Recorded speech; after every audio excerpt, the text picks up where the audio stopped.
Live in a constant state of fear and misery. No youngest me anymore. Live in a constant state of fear and misery. No youngest Live in a constant state of fear and misery. No youngest me anymore.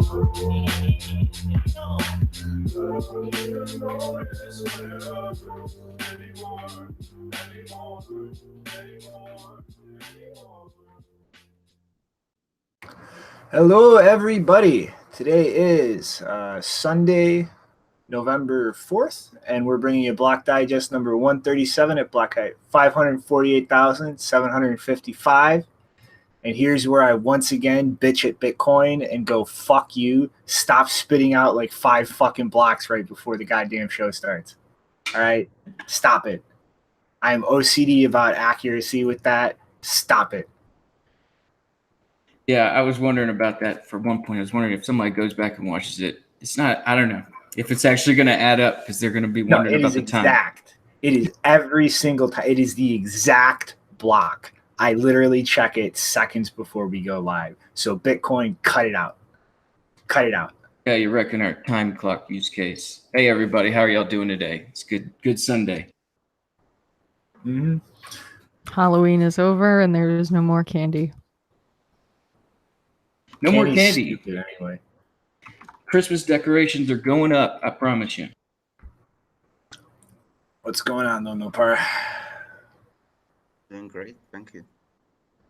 Mm-hmm. All right, you are going to get pestered for commentary all day on everything. Every single story. I'm going to be like, hey, Nopar, what do you think about this? We want to know. I love Coinbase. A solid comment. All right. So I guess first thing to dive into today, a little while back, Hodl, a web-based decentralized exchange, kind of similar to BISC, except obviously based on a website interface instead of a standalone application, introduced a update for their escrow contracts to do a 2 of 3, so that effectively, as long as either the buyer, the seller, or hodl, any 2 out of these 3 are willing to cooperate, the coins can be removed from the escrow instead of effectively counting on the seller and hodl to cooperate in a 2 of 2, which was the previous kind of way that all of their orders were structured.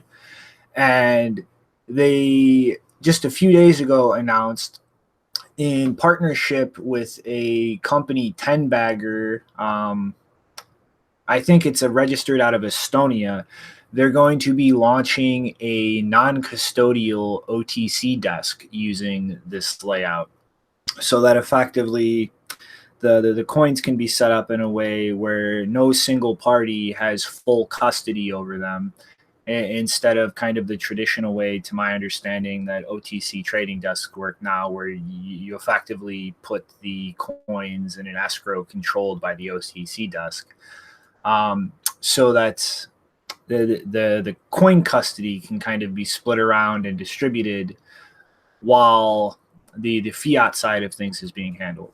And so while this right now, in dealing with bank transfers and wires and things like that, still requires trusting an escrow bank account to handle the fiat side of things, this doesn't preclude the possibility of using a similar structure for a stable coin, which would kind of square everything away in a point where it's not fully it's not fully lacking a custodian or fully trustless on the fiat side, even with a stable coin, because you still have the kind of trust dynamic with the issuer. But it would still be a marginal improvement versus having to wire money to an escrow account and pretty much exclusively trust the bank operating that. But this is a fully EU licensed company, Tenbagger, and in this kind of first step, as I see it, is a kind of blazing a big trail, I think, in how the OTC markets and trading desks are really going to evolve over the next few years. And we've already kind of seen a little talk about this from some people at Blockstream regarding Liquid and the kind of potential to do a lot of slower, in terms of order execution, trades directly on Liquid without kind of relying on an order book for an exchange, which is how most people would wind up using this as an arbitrage mechanism.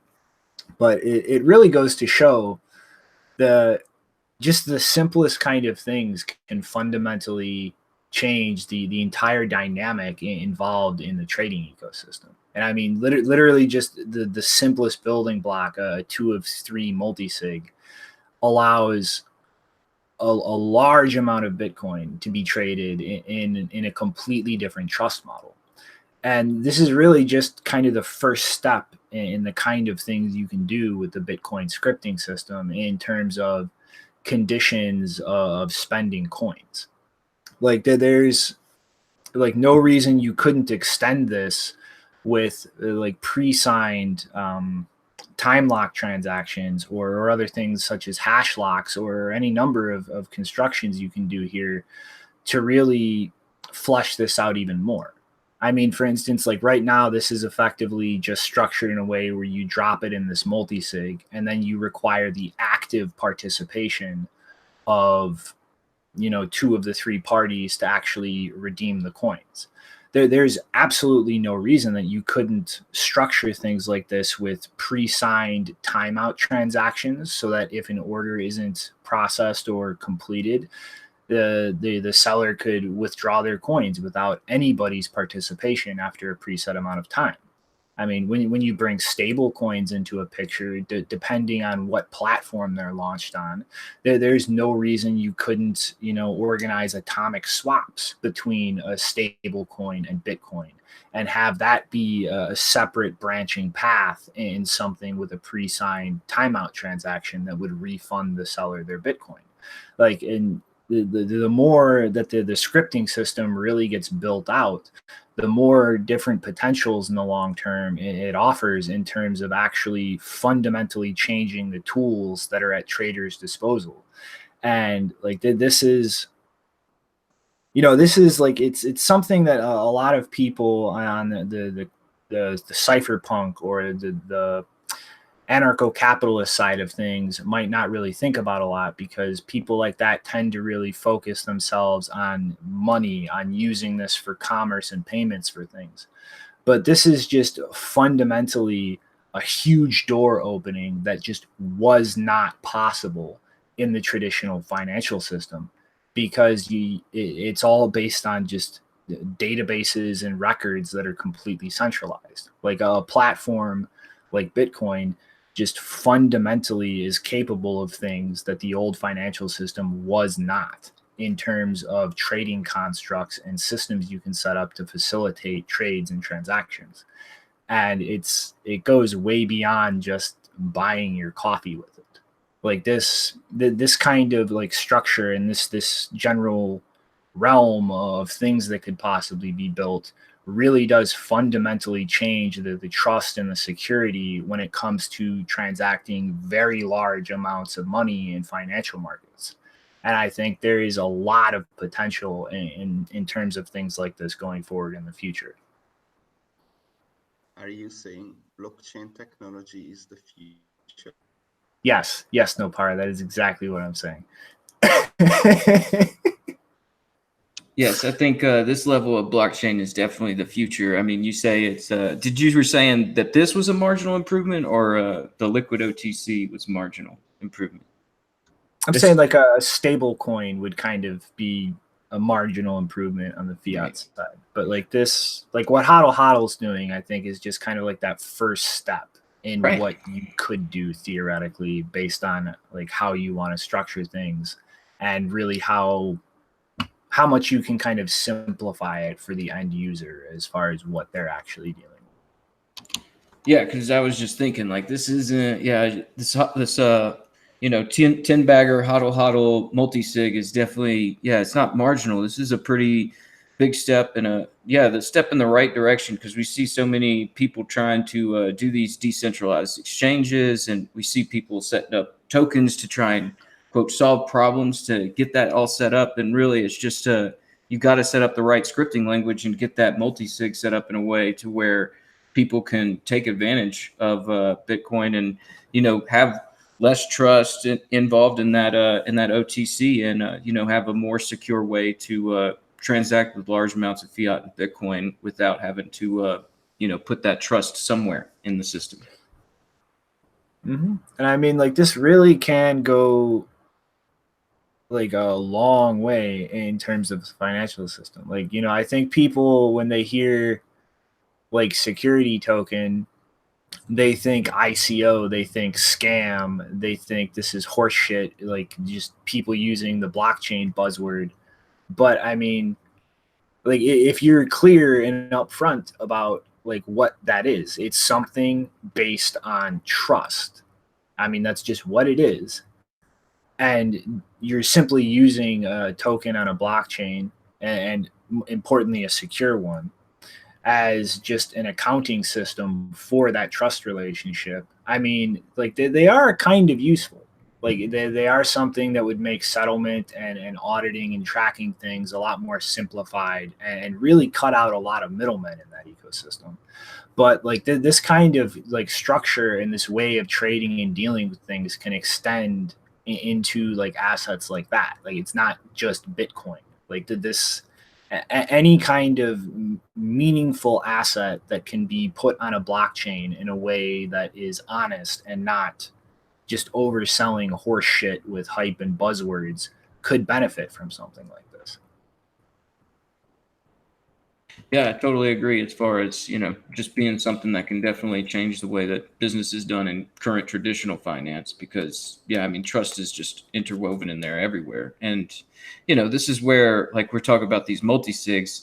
Like, that's where I usually have the most fun thought experiments, is thinking about complex multi-sigs and the way that those tokens or coins can be, you know, moved around and programmed and used in different ways that, people don't have to trust each other so much. And there's a lot of interesting things that are going to keep coming down the line when it comes to multi-signatures and just building those things out correctly. All right, so last input, no para.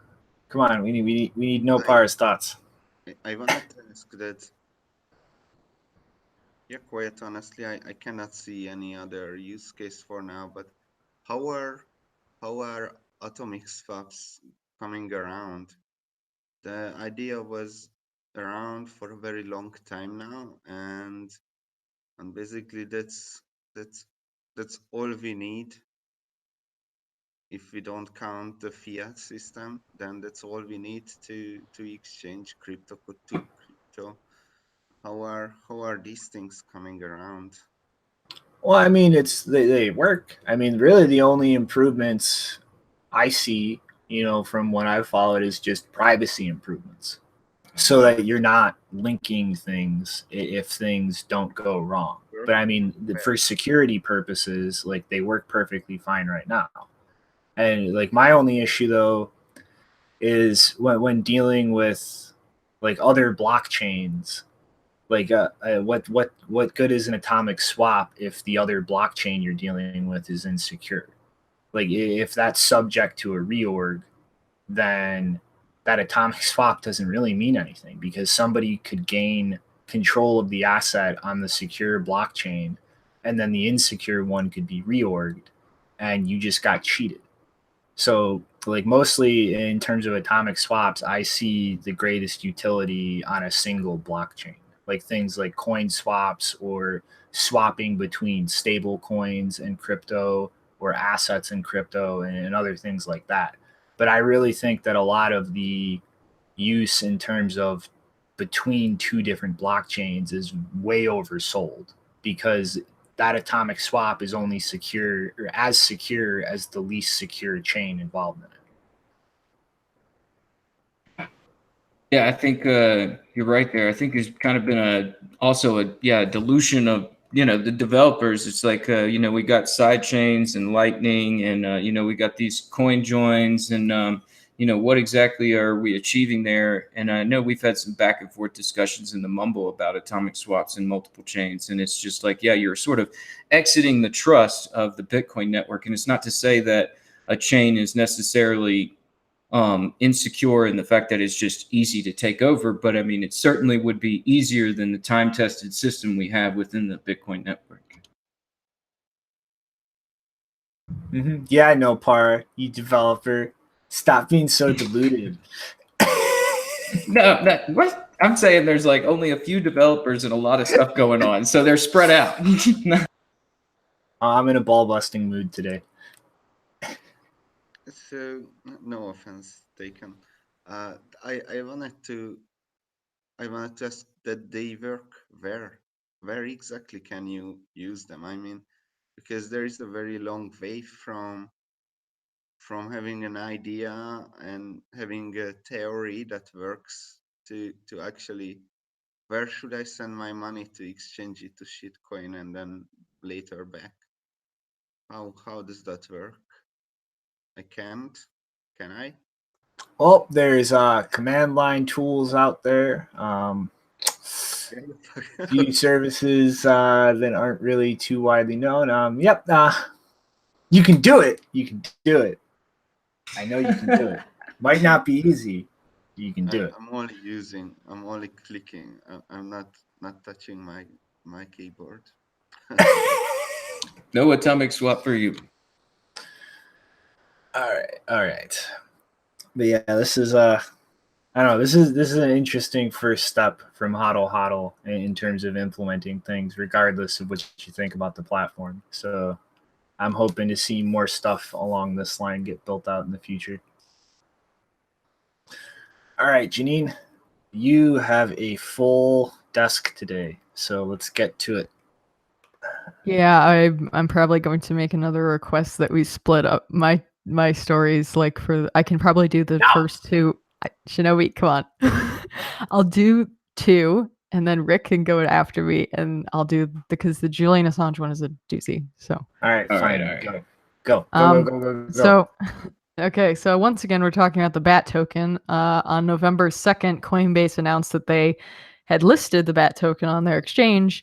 And in a blog post, they said, quote, once sufficient liquidity is established trading on the BAT USDC, which is their US dollar coin or token or whatever, order book will start. Users may convert their USD to USDC with one click within the pro interface as described here.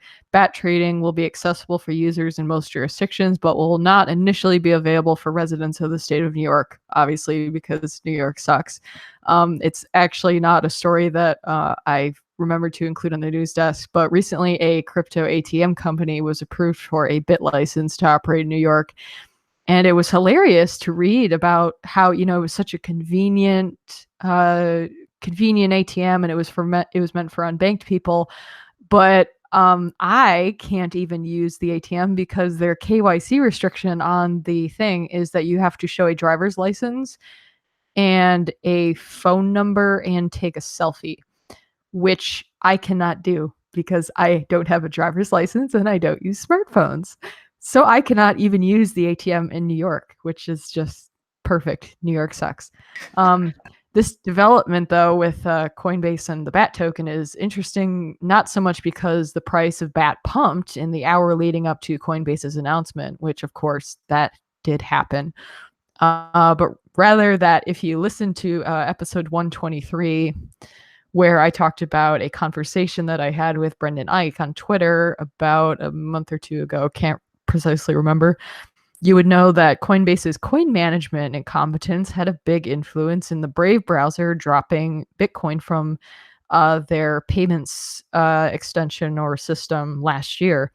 Francis Poulet also pointed out in Uphold's terms of service, Uphold is the custodial wallet system that they now use for, I believe, both Bitcoins. Well, they don't use Bitcoin anymore, but any BAT token stuff. If you want to take any tokens out of the wallet or out of the browser and use them like to cash out into a fiat currency, you have to use Uphold.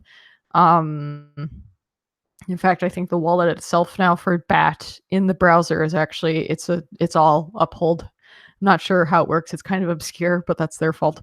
In Uphold's terms of service, though, they warn users that they will be charged fees at I think 3 different times when using that system, which is what you have to use if you want to move your BAT tokens out of the Brave browser. And lately, a lot more people are asking what the point of this token is when you are in basically this whole thing is inserting more middlemen into the process of paying creators than you would have to deal with if you just use dollars or euros, which seems so insane to me. Like the whole point of any cryptocurrency stuff is to remove middlemen. So if you're adding more, what's the point of it? Like it's not only a rather obscure and, you know, bulky and cumbersome thing to deal with for most people, but like in itself, but to have more middlemen and KYC restrictions on it, just like I don't see the point of it. The restrictions with the BAT token are just as tight, if not tighter, because there's all this thing about how it's classified as a voluntary contribution and all this legalese bullshit that probably isn't true, but whatever, they're getting past it.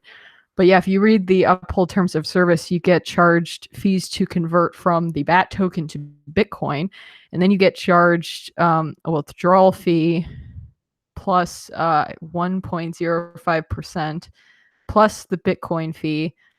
And then you also, if you want to send to a destination exchange other than a Bitcoin address, if you convert, to Bitcoin and then just leave, you get a withdrawal fee from that as well. So regardless of whether you use Bitcoin or fiat currency to withdraw, you get charged like 3 different fees: Bitcoin fee, exchange fee, and conversion fee. So yeah, really stupid. And also today I saw a tweet from Brendan Ike, who was claiming in a thread that I think has gone on for actually no, it's a new thread with Jackson Palmer about the BAT token. And he was asked about why aren't they considering using the Lightning Network? This is a question that a lot of people have asked them for basically the last year. Are you looking at Lightning? What are you going to do? And he said, it still looks unready. Routing is hard and it seems to require a credit rating, which is a privacy issue. Obviously, all 3 of those things are completely false. It's a micropayment network, which means if you're trying to route very small amounts of Bitcoin denominated in Satoshis, routing is not hard, because routing is only hard if you're trying to send large amounts. If you're sending small amounts, it's fine. Then he says, I agree with him. Do you want to go through one by one of all 3 of those statements? well, yeah, I'm explaining why I think each of them is stupid. There's no credit Which rating. was the first one. He says it's unready, which, I mean, unready for the Brave browser, maybe I would agree, considering how Unready incompetent they for seem to be. Almost everything except for experimenting. I mean, come on. Yeah, so, I mean, the Brave browser in itself is experimental, and the BAT token is certainly far more experimental than the Lightning Network, considering how incompetent and not very knowledgeable these people seem to be about how this stuff works and what wouldn't work. So yes, I would agree that Lightning is still experimental, but with the fact that they themselves are experimenting with completely new stuff, I would say that the amount of experimentation is about equal or perhaps less with the Lightning Network. So I wouldn't really use that as an excuse, especially when you're talking about micropayments, which also goes into the routing question. The third one, which is that it requires a credit rating and that presents a privacy issue, is completely false, because there's I don't know what no is credit. a credit rating. Well, that would be a good question, because I don't think he even understands the concept of a credit rating. Usually a credit rating means that like every, in the US, a lot of individuals have credit scores, which is based on your ability to pay back money that you borrow. A credit rating in this context, I'm assuming that's usually for like institutions, because, for example, the WEX, what is it, the that credit rating agency that we did that was like rating cryptocurrencies. I mean, that was just a general reliability score or something. But either way, I don't think that Brendan Eich really knows what it means, or if he does, he's really misapplying the word to go with Lightning. Okay, I agree with you on that. Yeah, I'm starting to think maybe he meant technical rating. Like it takes some technical ability to use the Lightning Network right now, and like you're saying, that's just stuff that'll get built out. I mean, like it's still 1 year in. Like yeah, all this stuff is still experimental, but for sure, there's definitely more economic value, activity, and testing gone through on the Lightning Network than the BAT token. Yeah, but I mean, he specifically says that the credit rating part is a privacy issue, and I don't see how you could use the Lightning Network in a way that is a privacy issue, at least less than just doing a normal Bitcoin transaction. Like, if anything, there's very few ways that you could use the Lightning Network in a way that, I mean, obviously you could publish your transaction, the fact that you're making a transaction, and that would decrease your privacy, but the actual data in the Lightning Network itself is supposed to be anonymized with onion routing. So, well, see, I think what he's trying to get at here is the liquidity requirements for receiving money. And really, I have two issues with what he said. One, like those liquidity constraints like are already being addressed in a number of different ways. One of which is things like Async's Strike API, which effectively allows like you to route things to a processor and simply get bundled payments. So in terms of having to get liquidity directly to you yourself on the Lightning Network, like that addresses that issue a lot by concentrating it in one direction where you can get paid out in big chunks. Secondly, I fully expect things like that to be worked out in a way in the future as the scripting system is extended more to make those chunk payouts atomic in a way where they can't just run away with your money. 3, like the entire notion that even if you pretend none of that is being developed on the privacy side, that's nonsense. Like, because how people are going to allocate liquidity is going to be looking for opportunity. So if somebody starts seeing payment requests or attempts to find routes to a node that they don't have routes to or that there aren't connections to, people are just going to open connections to that node because people are trying to pay them. They're not succeeding in paying them. I can make money by facilitating these payments. Like, at what point is that a privacy risk? That's simply looking at route requests and going, here's an opportunity for me to make money. And you don't even necessarily have to even see like route requests like that. Like, you can just look at a node on the network and see that there are not connections there, so open one to it. Or that it's not very well connected to other things, so open to it. Like, at no point is there like some process you're going to have to go through where it's like, here's my identity and who I am. Please open a channel with this much money to me. Like, that's ludicrous. And that's not how this is going to play out. Like, this is going to be done based on anonymized just like metrics that are not tied to your identity. It's not like you have some Lightning Network ID card that you have to present for somebody to open a channel with you. What do you say to the watchtowers? Well, what about them in this context? I mean, the reason that I have a problem with him saying that Lightning has a privacy issue because of this, whatever he thinks is of a credit rating, is that like it's no comparison to what he's doing at the BAT token. Like, the BAT token is way worse in terms of privacy than Bitcoin or anything on the Lightning Network because you have to KYC yourself in order to use it. Like, you can't buy BAT tokens without KYCing yourself. You can't take BAT tokens out of the browser without KYCing yourself. The only way that you can even get BAT tokens is by these like grants that they send you. If you use the Brave browser at all, you're like I don't know, every couple of days or so, you're getting these notifications saying, hey, would you like to receive a grant of free BAT tokens? And so basically, like, you're not really like, the stupid thing is you're not even paying creators really, you're just routing these grants that Brave as a company has given you and then sending them to creators. So basically Brave is paying the creators, not you. You're not putting any money into the system at all.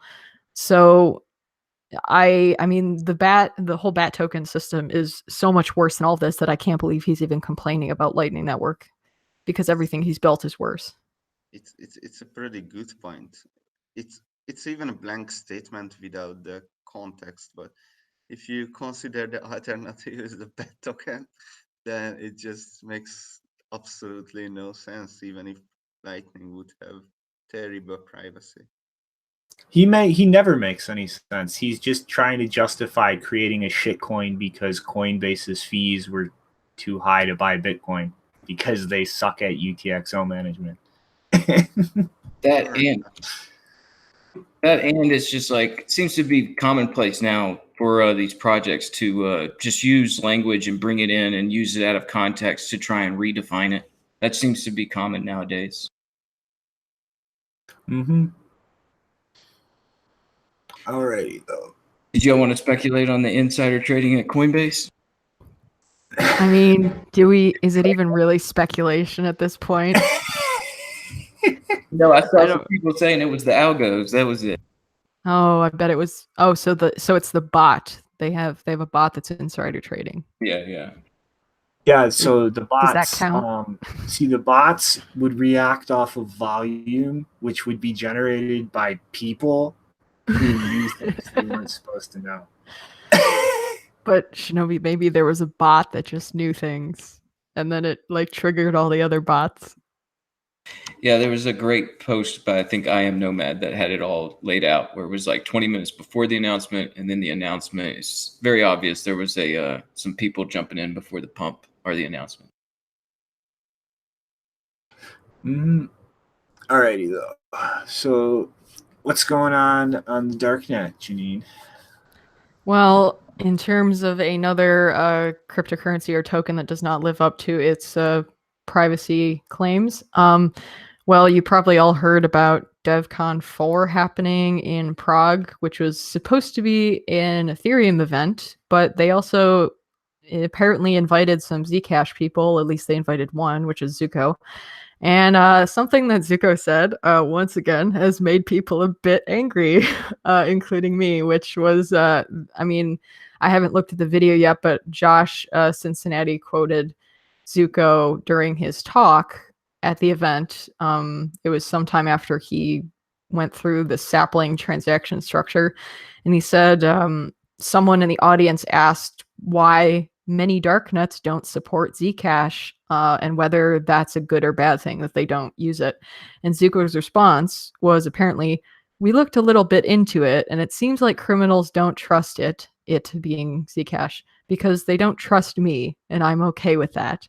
So there are two there are two things about the statement I find interesting. First, the fact that he is okay with his coin not being used on, more privacy, security respecting environments because those people don't trust it because they don't trust him.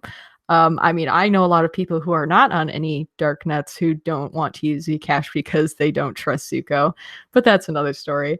The second thing, the thing that people got mad at, there was actually a person named Afri from, they work, surprisingly enough, they work for Parity, which, like, seriously, they are my new favorite Ethereum person. I don't have any except for this person. And I'm surprised they work for Parity. But they commented that, Zooko calling, because the question was about why do people on the darknet not use it, which could be anyone from people who are running, anonymous forums to darknet markets to anything. Like, the so-called darknet is a big space, not just about, people assume it's about porn and drugs, apparently. And apparently that was Zuko's assumption because he called them criminals in the quote that I had from Josh. And people got angry about that because assuming that everyone on the darknet are criminals is very insensitive. There are lots of people on there. For example, even in the area of drugs being sold on the darknet, a lot of those drugs are just off-brand things that are less expensive counterparts to things like the EpiPen, for instance. There was a talk at that from the guy who made an alternative cheaper. I think it was somewhere around $20 or $30 EpiPen, or an EpiPen-like device, which is basically just something that injects epinephrine. That's all it is, and somehow that has a patent on it. The guy who made that was at Parallelopolis, so he's one of these people, making products that may end up being sold on the darknet because technically they're infringing on the patent of some very powerful companies. I think that's also the case with some cancer medication and things like that. So there's a lot of people, even in the area of selling so-called illegal or gray area drugs, who are very normal people who are just trying to, survive on a day-to-day basis and have nothing to do with child pornography or whatever. And I think a lot of people are concerned with Zooko's comments that he was not only not being very sensitive to that fact, but the fact that he doesn't care about that and he's working on a privacy enhancing technology and that a lot of people won't use it because of his influence, that should be concerning to him, I think, because, whether you like it or not, criminals are often the first adopters of new technology, and they're the ones that test it out the hardest, whether it actually works or not, because they have the highest risk. And if it's going to break, it's going to break if they use it, because they're the people that are being chased after the most a lot of the time. So the fact that he doesn't consider that a problem, that they don't even want to go through that testing, regardless of how little he thinks of them, it brings into question whether Zcash is ever really being tested for its so-called privacy enhanced state, which we all kind of know at this point that it's not, because most people don't even use those secret transactions. What are they called again? Shielded. Not a lot of people using the shielded transactions, or shielded addresses. So the anonymity set is very low, and this is one of the reasons why Monero is often preferable, even if it's using what a lot of people consider to be less strong or something weaker privacy protections.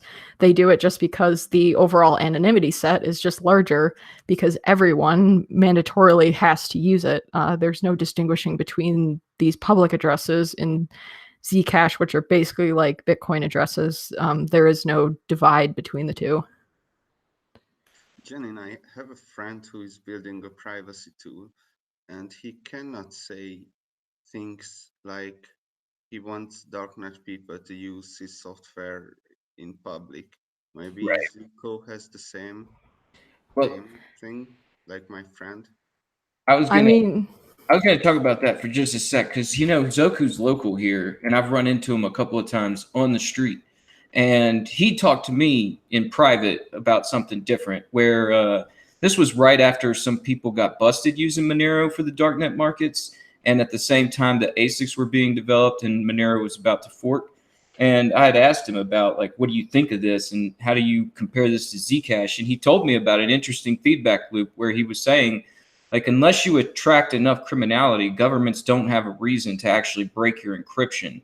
So if you attract a bunch of criminality, then you can actually get governments to test your encryption and whether or not it's capable of withstanding those attacks. And at the same time, I think, like, he really just, and speaking to him, I know that he's kind of like, and it's a little bit of eccentric, kind of talks a little bit, just like doesn't really have that planned speech, but the bullet points. And I think somebody kind of caught him off guard with that. And he really should have just replied that the anonymity set has been too low, that it's been costing too much memory and bandwidth in order to actually run those shielded transactions. The sapling upgrade is supposed to fix that to where the anonymity set might increase and you might actually start like attracting that sort of, where like that's sort of like, okay, the development sort of says a different picture. You're trying to increase the shielded transactions, which could increase your darknet market traffic, but you don't want to publicly say that. So that's where I think there might be, like you're saying, like a little bit of a public-private different discussion there. Yeah, and here's the thing, like there's already enough, pushback from governments regarding anything that is improving privacy. You don't even have to bring up the subject of, oh, darknet markets could use it. You could just bring up the fact, like, well, I mean, if you just want to investigate any kind of crime, or you don't even want people to have the ability to make their communications private, because if at any point, regardless if they're criminals or not, if someone at law enforcement wants to investigate them, they can't. They don't even have they don't like even having that option removed. So him going to a conference, like, I'm sorry, if you're building what's supposedly an anonymous cryptocurrency, if you're not expecting to get these kinds of questions, and if you're not comfortable answering them honestly, you shouldn't be attending these events. So, and like, it's even worse for him to like give this kind of half-assed response in public, because it just communicates to people that he's afraid of what the government's going to do. And of course he's afraid, because he runs a company in the United States with basically people that all have social media profiles with their real names. Like, of course, he should definitely be afraid. This is one of the biggest problems I have with Zcash, is that everyone involved with it is public, or most of the essential people are. Like, of course, he's going to be afraid of that. But that's a problem that he created. Like, sorry, if you wanted to be honest and not deal with those kinds of questions, you should have done this entirely differently. And if you don't want to answer questions about, people who governments don't like, don't attend these events. There are people that governments consider criminals who other countries don't consider criminals. There will be people using Zcash in areas of the world where human rights activism or whatever is considered criminal and can get you killed. And so if he doesn't care that those people don't have confidence in his currency, like, that is a problem. Yeah, there's definitely some different things going on there where I think, yeah, it's kind of a catch-22 for Zooko, right? He's got that little bit of celebrity there within the space, and so he kind of becomes the upfront figure. And yeah, I mean, he's probably just work on public speaking and talking to people and sort of like going over possible questions beforehand if he is going to do these in the future. But yeah, it's that there's lots of stuff there that is wrong with it, with what he's saying. But I mean, like I'm saying, there's possibly some sort of thing going on in the background where they are trying to increase those shielded transactions and actually trying to get some transactions that need censorship resistance in order to actually try and attract the government to break the encryption. But that's just from a discussion on the street. So maybe we should get into some criminality in the space and do a little break here. And so let's get into this other story that I grabbed. And yeah, the Bitcoin drama, man. We talking about Charlie Shrem and the Winklevoss twins, of course. So we all know these guys, or should by now.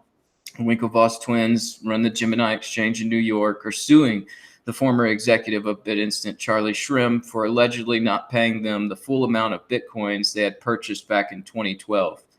The amount of Bitcoins in question, 5,000 Bitcoin, or around 32 million in USD at today's prices. But let's go back to 2012 when Bitcoin was $12.50. The Winklevoss twins wanted to become big Bitcoin investors back then and contacted Charlie about acquiring a large amount of Bitcoins. They'd given him $250,000 for the purpose of purchasing the coins. However, according to these allegations, Charlie only delivered around $189,000 worth of coins. At the same time, the Winklevoss twins had become investors in BitInstant and were having problems with the way Charlie managed the company. And in 2013, the twins successfully blocked Charlie from reviving the company with new investors. And by the end of January in 2014, Charlie was arrested for his activities at BitInstant. And for those wondering what he did, BitInstant was one of the first businesses helping people acquire Bitcoins, which at the time was mainly used for Silk Road transactions. So the government levied charges against him, at which point he pled guilty. And that was back in 2014. Now, Charlie has been working since his release in 2016, foremost as the multi-coin wallet Jax's Director of Business and Community Development. And then there's his advisory business, Crypto IQ. And Charlie has also had a couple of defunct projects since then, one being the Dash debit credit card, of last year, and the other being a failed ICO project called Main Street. And now the Dash card never materialized, and the Main Street ICO returned all its funds to investors. And Charlie told the New York Times that he went into prison with practically no money. So now the Winklevoss twins are curious how he's afforded several nice things since his release in 2016. One of the Winklevoss twins told the New York Times, quote, "When he purchased $4 million in real estate, 2 Maseratis, and 2 powerboats, we decided it was time to get to the bottom of it," end quote. The twins have hired an investigator who audited the blockchain to allegedly discover some 5,000 Bitcoins transferred to wallets owned by Charlie at Zappo and Coinbase. And the New York Federal District Judge, Jed Rakoff, who's on top of this case, approved an application to freeze Charlie's funds under the pretense that there is, quote, "evidence and intent to frustrate the collection efforts of his creditors," end quote. Which is an understandable statement because an affidavit filed in court suggests that Mr. Shrem also hasn't paid the government $950,000 in restitution as part of his 2014 guilty plea. So he hasn't paid the government, and he owes the Winklevoss twins, is what it looks like. So Mr. Shrem's lawyer, Brian Klein, said, quote, "The lawsuit erroneously alleges that about 6 years ago, Charlie essentially misappropriated thousands of Bitcoins. Nothing could be further from the truth. Charlie plans to vigorously defend himself and quickly clear his name," end quote. And this whole process has caused a lot of problems for Charlie, but in a recent interview with Breaker Magazine, he said, quote, "My personal life goes through bull and bear markets too, so the key is to know how to deal with it when you're in the bear markets," end quote. So I hope he'll use his past and keep his head up through this process, but at the same time, I also hope he learns some lessons about ethics in business, and if these allegations are true, he will make an effort to repay the twins. And also at the same time, I wonder why Charlie would have been making some of his decisions in 2017 unless it was under the pretense that he was really broke. I mean, the Dash card deal, the ICO, and if I remember correctly, he did come out in support of SegWit2x for a period of time. And all those deals went bust, but I imagine it did net him some sort of profit. But, I don't know. This is all allegations about some stuff going on in the past, and it's really before my time. Did a little bit of digging through this story, but yeah, there's the Bitcoin drama that's been going on the end of this week. What do you guys think about it? You gotta love it. It's something that's happening in Bitcoin all the time. Like you're talking to other programmers and telling them these stories, and they're looking at you like, "Wow, really? These kind of things are happening? We just upgraded the server yesterday." Anyway, I have to go now. So as we talked about, so Oh, man. have a good show. See you All right, guys. no part. Take it easy, man. Thanks for the last word. But yeah, it's So you I don't got, know, it's- what do you think about it? honestly, I'd like to think Charlie wouldn't do something like this, but I mean, there's just not really. There's not really a lot to go on. I mean, like there's specifics, like they claim that he didn't deliver all of the Bitcoin. Well, why? Like what was the reason there? Was there a price quote? Was there a premium that had to be paid because of a large volume of demand? Like there's no real details on that. Like as far as Charlie, not paying back the restitution to the government. Well, I mean, as far as I'm concerned, that's between him and the government and doesn't indicate anything in and of itself. And I mean, there's always the potential that he just sat on coins through his time in jail that the government didn't know about. So I mean, like, honestly, like there's not really many details to go on, and like really all I can say is I'd like to think Charlie wouldn't do something like that. And he did do a lot of consulting and things with ICO projects over the last year that could have netted him a lot of money. So like I mean it's not really much I can say in terms of definitively like saying this is how I think this is. Like there's really a lot of different explanations and variables involved with this. And you know, it sucks, but this is probably just gonna have to sort itself out in court. And until a lot more stuff comes to light, like, I'm not really comfortable making a statement one way or the other. I hope he didn't do it. Yeah, there's a lot of allegations, not much evidence, and you know, just looking through the history of their relationship, it does look like they haven't been on the best of terms. I mean, ever since they really you know, were with him at BitInstant. So, and like, you know, he's doing stuff with Crypto IQ and Jax, and who knows what kind of like actual business competition there might be in the background there, where you know, Gemini and their new stable coin, or you know, trying to make a move, and you know, they're worried about whatever, you know. There's all this background stuff, not enough evidence. It is it's just like big news because of the names, and it seems like it's just I don't know, you know, the price rise gets people thinking about these coins that they thought was just, oh, it's just a measly few thousand back then, and they didn't really question it. But you're right. I mean, there could have been a premium on that. There's all sorts of things that you know, we need to know more details on. Mm-hmm. Janine, any input? You're gonna get the grilling instead of no para since he left. You got scared of the grill? No. I don't want any grill. I have my own grill. Thank you. Well, I guess in that case, want to take us through the next doozy, Janine? Yeah, so my final story of the day is basically just a short update on what recently happened at the Ecuadorian embassy. Yesterday, it was publicly reported for the first time that there had been an attempted break-in at the Ecuadorian embassy in London on October 29th, which is about a week ago now. For some reason, the embassy has erected scaffolding on the street-facing side, which I assume is most likely for some kind of renovation on the building. And it appears that, from the photos at least, that scaffolding has obscured at least one of the security cameras that, under normal circumstances, would have been able to capture the front window where they suspect the break-in attempt was made. I'm not sure if the scaffolding was put up before October 29th, but it's possible that the scaffolding might have aided the person who was trying to break in through the front window. But basically, Assange's lawyer said that he was, quote, awoken in the early hours of the morning by a booby trap he had set. And that's how he knew of the attempted break-in. Apparently, the security cameras didn't catch anything, or at least the embassy has not commented on that. Additionally, on the same day, a cybersecurity lecturer from Yale University Law School was actually able to enter the embassy through the front door, which he says was left open. And inside, he found no security present. Someone from the embassy emerged to tell him to send an email to set up an appointment with Assange. After emailing the embassy, personnel inside refused to check whether it had been received or not.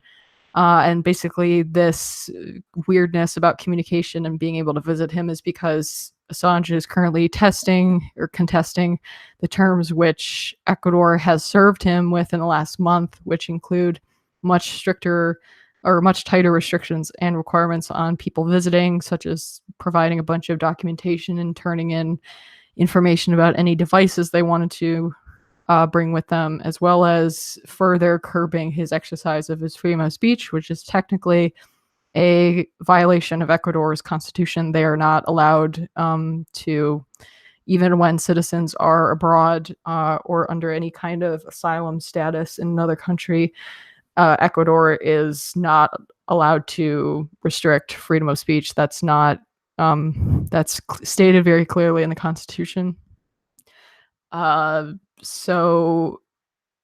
thing that was weird, which I haven't gotten a lot of information about, this is all from Consortium News, which has been doing a lot of the reporting recently because mainstream media mostly want to focus on whether he's cleaning his cat's litter box and exaggerating that small detail, which makes no sense, but it makes sense for them because they have nothing better to do than to harass a person who can't defend themselves. This cybersecurity lecturer also said that there were, quote, curious plastic tubes with yellow-orange caps, which he suspects may have been some kind of electronic device. I briefly watched a live stream where I think it was him speaking or some other cybersecurity person speaking, and he was talking about possibly testing to see whether they were emitting any kind of frequency. They might be jammers that the Ecuadorian embassy has set up so that people can't communicate with him from outside or offer him Wi-Fi access, which they've been doing lately. But he didn't find out because he said they have, from what he could tell, there was no manufacturer branding, no serial numbers, or visible device information. So really not sure what they are. But in the article that I linked in the description, there's pictures. So if anyone would be interested in trying to figure out what those are, that would help. There's also an interesting article in there about, it's like commentary on how the mainstream media has been handling all of this information about him getting further restricted on what he's allowed to say, and the fact that they won't be supporting him as much, and it seems like they're trying to really kick him out of the embassy. I even saw a claim in this article from fair.org that the reason they made him a citizen was somehow to make it easier to make him leave the embassy. I don't know exactly how that works. But apparently that was their motivation, and there's a bunch of corrections on recent articles and stuff from like the New York Times about things that they said that were untrue, and of course they never cite any of these things. So that's my update on this. Basically, still very enraging, the fact that not a lot of people are paying attention to it anymore, and the ones that are basically mocking him about being some kind of cat torture, which has been happening for a couple of years now, but now it's gotten to like the height of it. Like, he's not cleaning his litter box. Oh my God. Which is not even, the weird thing is they're extrapolating from only a portion of the terms that Ecuador served him with, which was just to say he will be responsible for the care of his cat, which does not, I mean, that says nothing about whether he was doing that. It just means that it was his responsibility. From now on, it would be his responsibility. It doesn't actually make a claim about whether he was neglecting his cat or the cat wasn't being taken care of. It just means that probably it could even be something as simple as they're not going to pay for the litter or for the litter box anymore, which is, I guess they've been providing a lot of resources to him over the year. There is one inflated statistic where they say that it's cost them $6 million since he entered the embassy, which is basically $1 million a year. But what they don't say about that figure is that includes all of the surveillance equipment and the jammers and stuff that they bought in order to prevent him from contacting the outside world. So I think it's kind of unfair that they would say, you know, you cost us money for things that we've done to restrict your freedom of speech and freedom of movement within the building. That doesn't seem very fair to me. But also not unexpected. And they're also, I'm not sure if it's some kind of university, but there was an account I saw on Twitter that put out this graphic of like, here are the rooms in the embassy that Assange occupies, and it turns out some of them don't even belong to the Ecuadorian embassy. The Ecuadorian embassy is a very small building, in case everyone didn't know. Like, it looks like a very large, tall building, but actually there aren't that many rooms, and there aren't even that many floors, as far as I understand it. So apparently even Ecuador is now putting out false information in order to get people to put pressure on the UK or lawmakers or whatever to get him pushed out of the embassy, which is really sad. How long? Can I quick question? How long has he been there now? He went in, I can't remember if it was June or July. I think it was June, but he was officially accepted for asylum, I think in August 2012. Jesus, so it's been 6 years. Yeah, it's been 6 years now.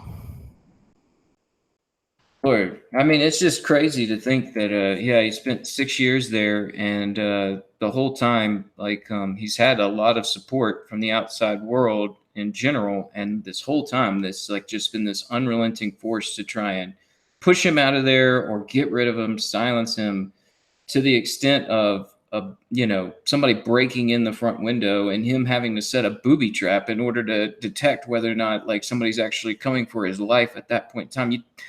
I'd imagine if I was like, okay, I'm in the embassy asylum, like I would kind of start to lower my guard. But he's obviously understanding how bad of the force wants him to be quiet because, setting booby traps in the embassy. He's pretty obvious that he's got a proper sense of fear there, and it's crazy that he has to feel that way. And I was looking at these yellow tubes at the bottom of the scaffolding, and that is kind of weird. I was looking at it thinking, I mean, maybe that's to prevent rust at the bottom of the scaffolding, but it's just really questionable when you see it's like right there at the embassy, and you don't see that in normal scaffolding. And there's all this surveillance equipment around there anyway.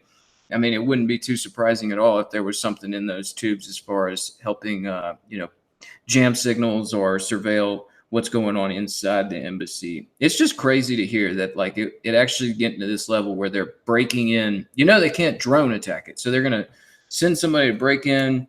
And I guess we don't actually know that they sent them. I mean, it could have just been some nut that was like, I want to talk to Julian, but I highly doubt that's the case, since we know the reality is, like, as far as what kind of pressures he's under. No, But man, that reeks 100% of a failed rendition attempt.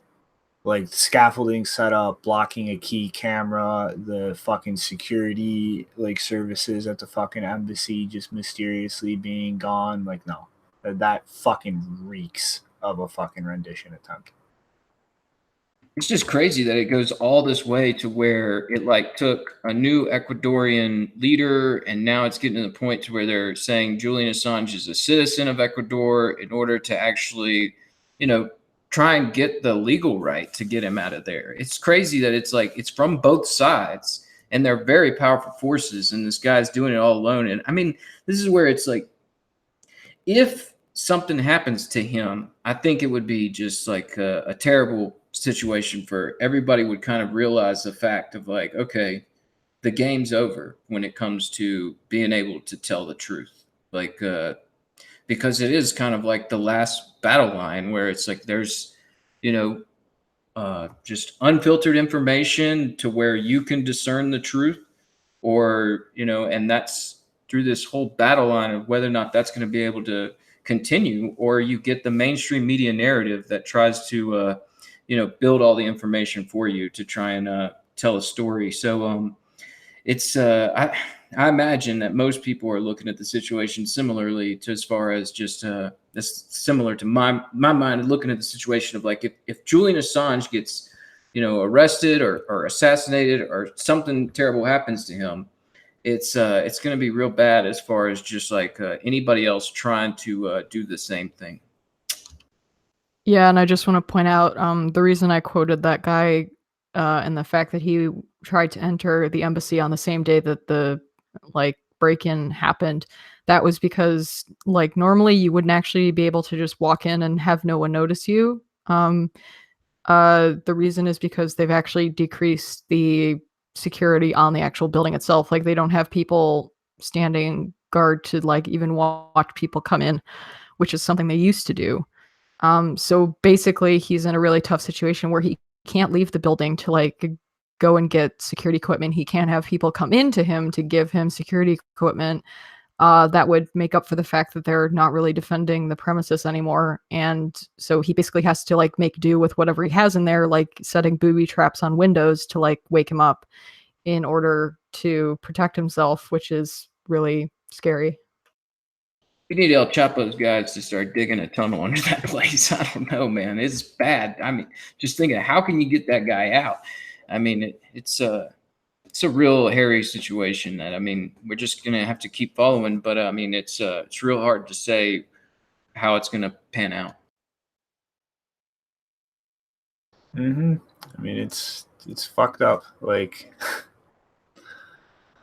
you try to fucking call out bullshit, and the entire fucking machine spins against you. And they are really digging in the bottom of the barrel as far as shady moves that they can make.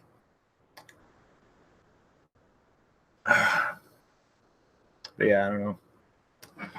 I mean, the thing that frustrates me the most is that everyone is focusing on all of these rumors or comments about how he doesn't I don't know, he's not very clean or whatever. And it's like, I mean, imagine you were stuck in basically one building, not being able to go outside for 6 years. Imagine how much you would fall apart and maybe not feel like I don't even know if it's true, but I fundamentally don't care if it's true, because if I was stuck in a building for 6 years, I would probably let myself go. Like, I don't know how many people would be able to survive that psychologically without, I mean, after a while you just don't think about that, especially when you're worried about people breaking into your room and trying to kill you. Like, you're not thinking about showering or the litter box or who's paying for the litter box or any of that. You're not thinking about that. So the idea that we would mock him like that, I mean, it should be proof that he's in an extremely stressful situation. And if that's the case, that he's not even taking care of himself, that shouldn't be a way to mock him. That should be something that we're sympathetic about. But apparently journalists, including apparently a bunch of them at Wired, don't have that kind of empathy. Yeah, I mean, it's been really most likely the meaning of this fight that he's fighting that's kept him going, I mean, throughout all this time. And it's like, but it's a hard fight against a big enemy. I can imagine that the pressure would build on anyone to just like a year or two of that for 6 years and getting to this level. I applaud him for just staying in that building for 6 years. And I mean, definitely applaud all their efforts as far as getting, truthful information out. But yeah, I imagine anybody would be cracking. And it's just a real it's like a symptom of showing like just like where the battle lines are. They don't really care about his life. They don't care about what he's doing. They just care about building a narrative that this is someone that you shouldn't care about. Sad. Well, I mean, it's just reality, man. That's what the media does these days. Like, they are just a fucking mouthpiece for fucking governments. I mean, like, call me a tinfoil all you want, but look at Operation Mockingbird back in the 70s. Like, it was literally an operation set up by the CIA to infiltrate all kinds of foreign media outlets to use them to spew American propaganda all over the world. And there are all kinds of bits of evidence in what was investigated by Congress under the Church Committee indicating that this leaked into the American media. And God only knows what, in terms of evidence, either never existed in the first place or was destroyed before that fucking committee. Like, and that was one of the largest investigations into the intelligence community by the US government ever done. Like, this is the game they play. Like, it's propaganda. This is how governments work. Yeah, and there's nothing tinfoily about it. I mean, they passed a law to be able to air propaganda on U.S. airwaves. So I mean, it's nothing tinfoily about it. Mm-hmm. Yeah, and I just want to point out, because people are asking in the chat about Dead Man Switch. I don't know anything about that, but in terms of WikiLeaks being able to continue operating, one of the things that happened in September is that Kristen, which is someone from Iceland who has been involved with WikiLeaks, he became the editor-in-chief, because obviously that was Assange's role, but you can't really be editor-in-chief when you can't talk to anyone besides your lawyers on, occasion. So I don't know if it's a temporary replacement or if they're looking at it as a permanent replacement until the foreseeable future. But right now, he's not even the editor-in-chief. Someone else has taken over that role. So the idea that WikiLeaks would stop operating without him, I mean, I think they would definitely lose one of the figureheads of it. But in terms of what they're able to do, I don't think it would impact them very much.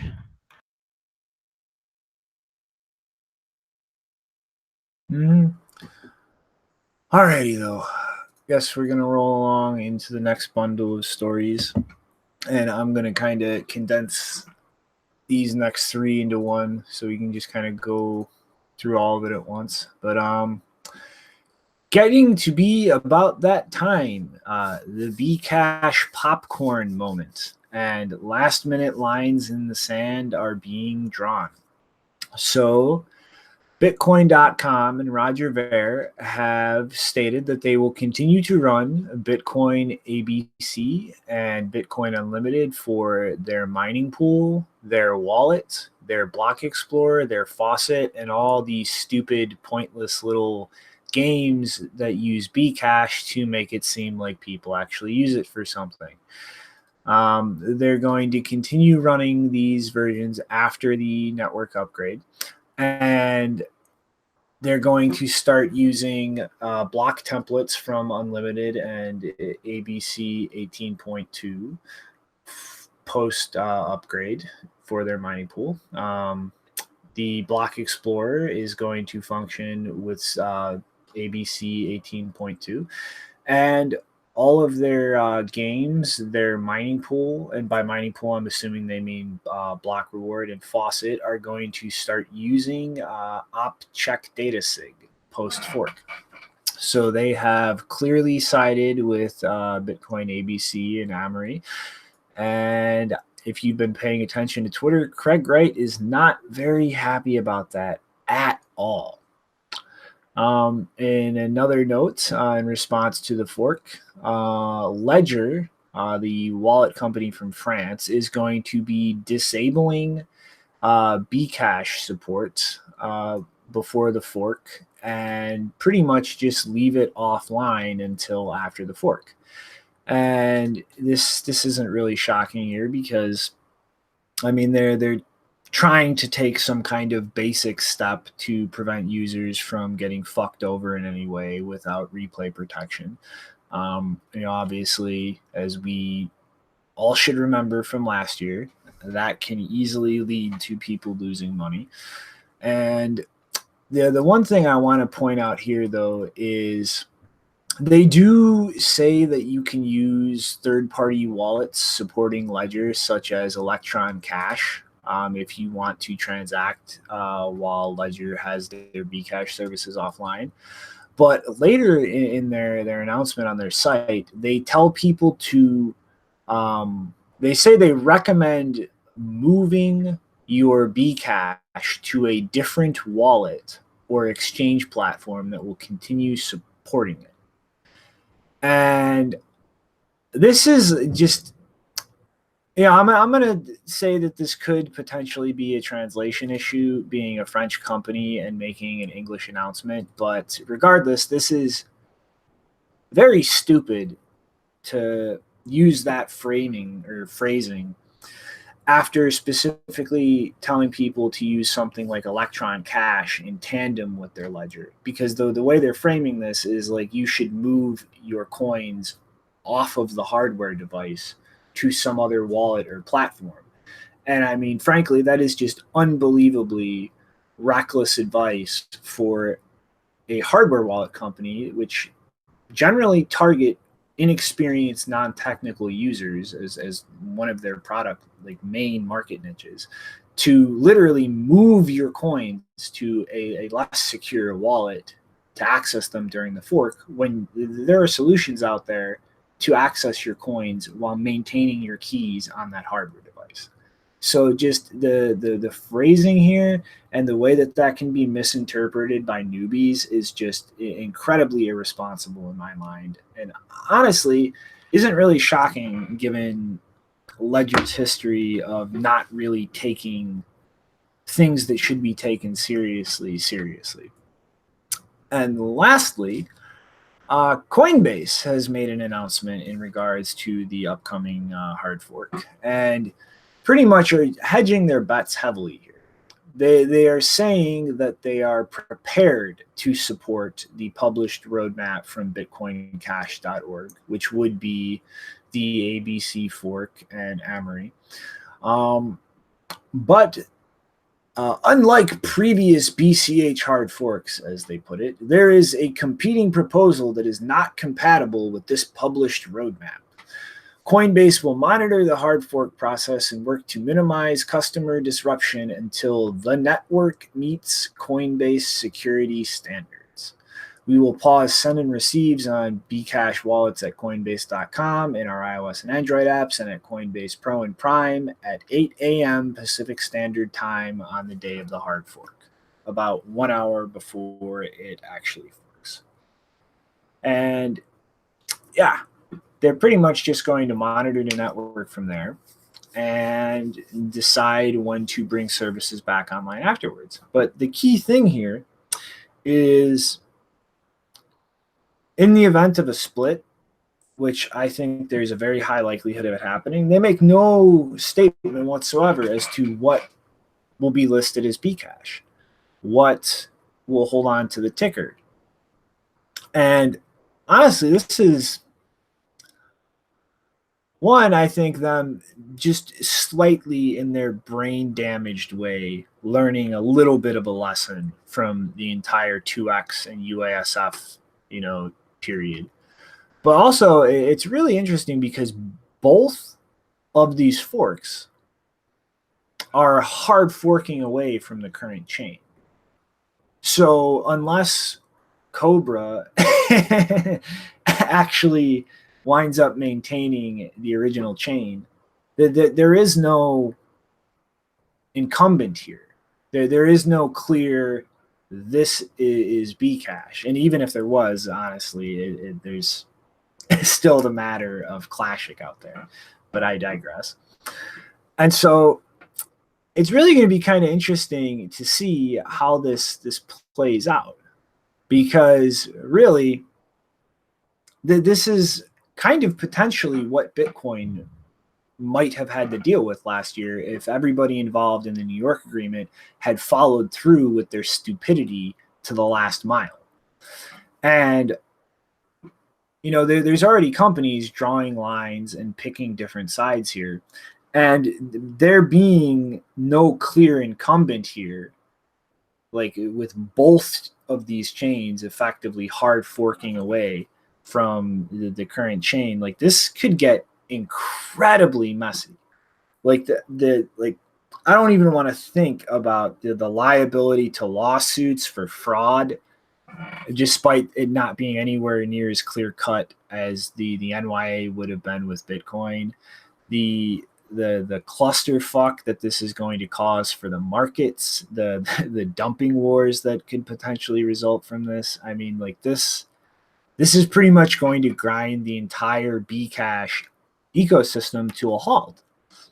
And if things really go this far, I think this is going to be the perfect demonstration as to why hard forks are not something you can just do frivolously. They're not something to be taken lightly. Because the minute that contention creeps up, you are putting the stability of the entire ecosystem at risk. And the fallout from a clusterfuck like that cannot be predicted. Like it just can't. And the consequences of it are something that have a very long potential fallout. So what is the approximate date for when this is supposed to happen, or have we even gotten that far yet?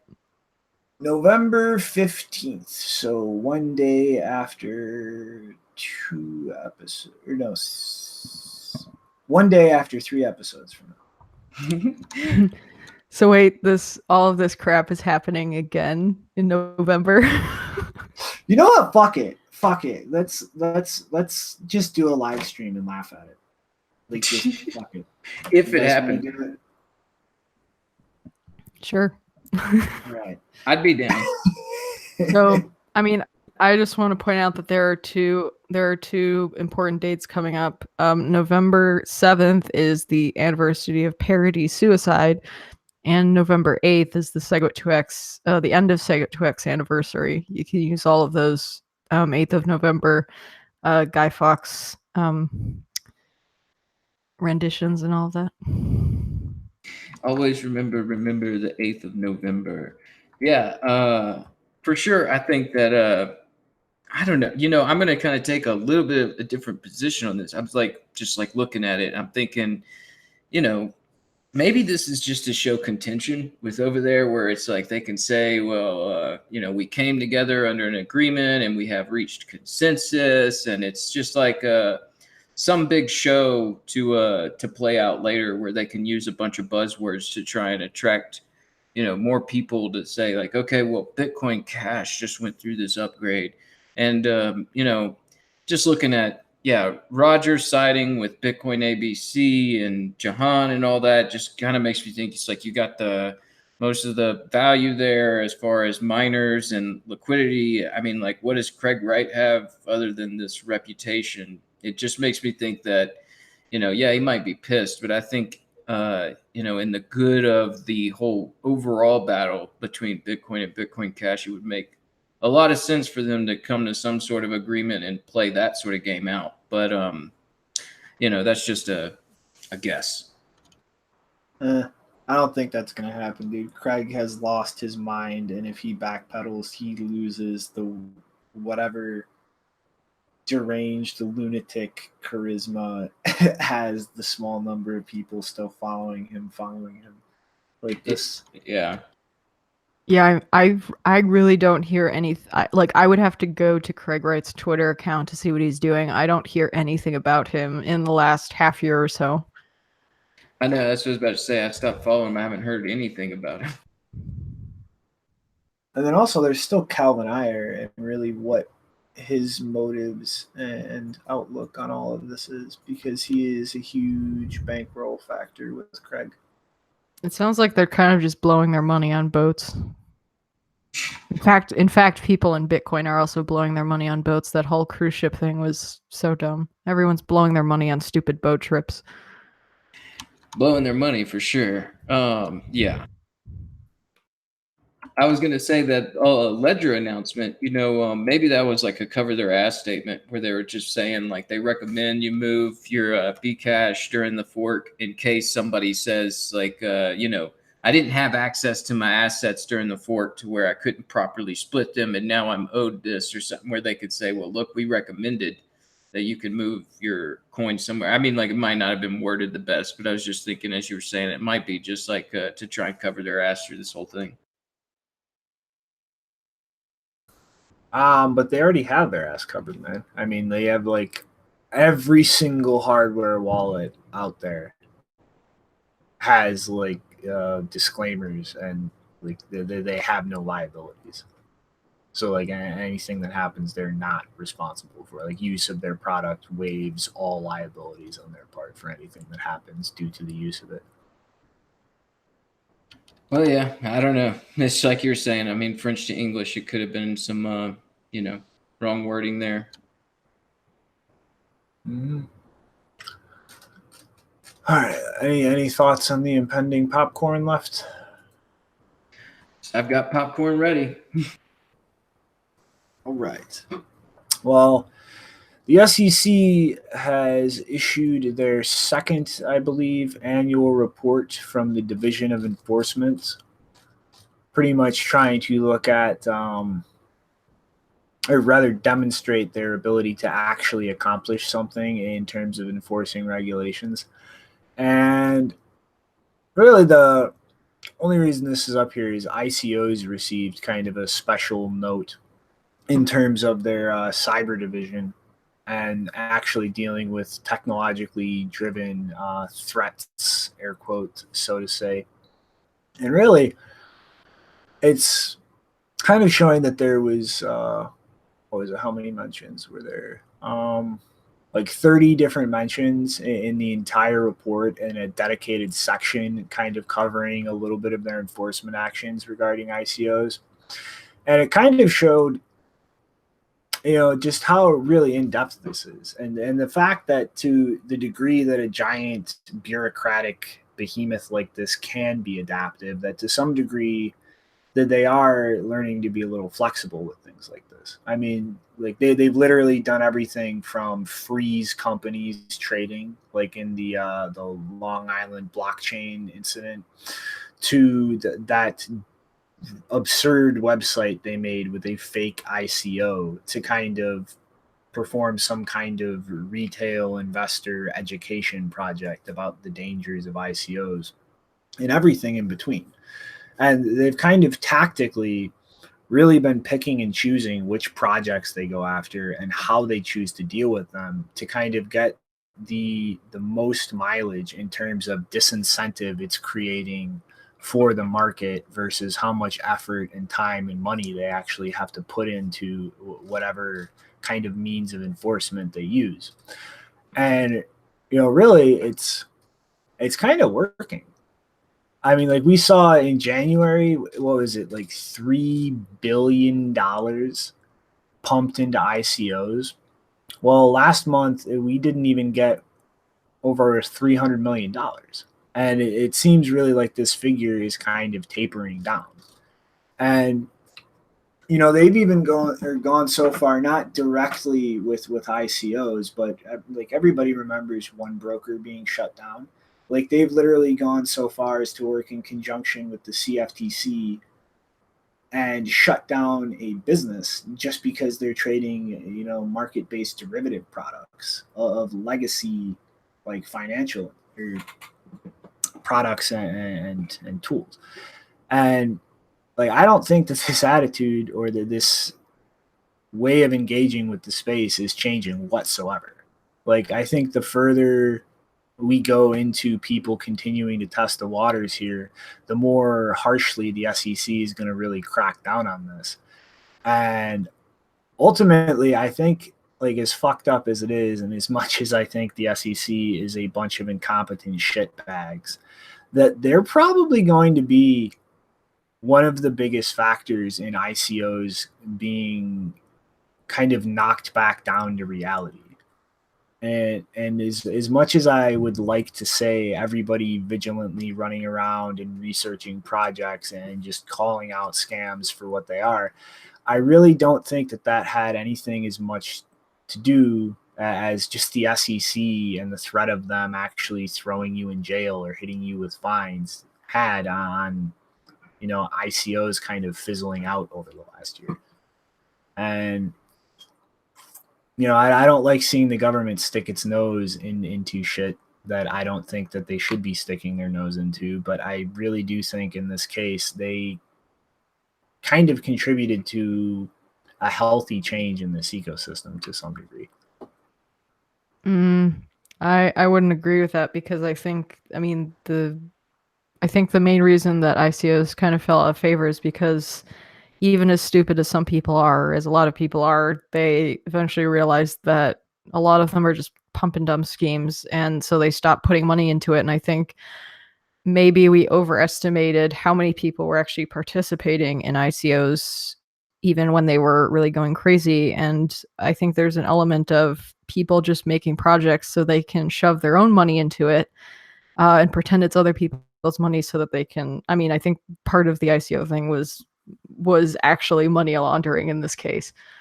I don't really if the SEC had actually been more consistent with what they actually went after in terms of projects that were basically securities, then the BAT token would not exist.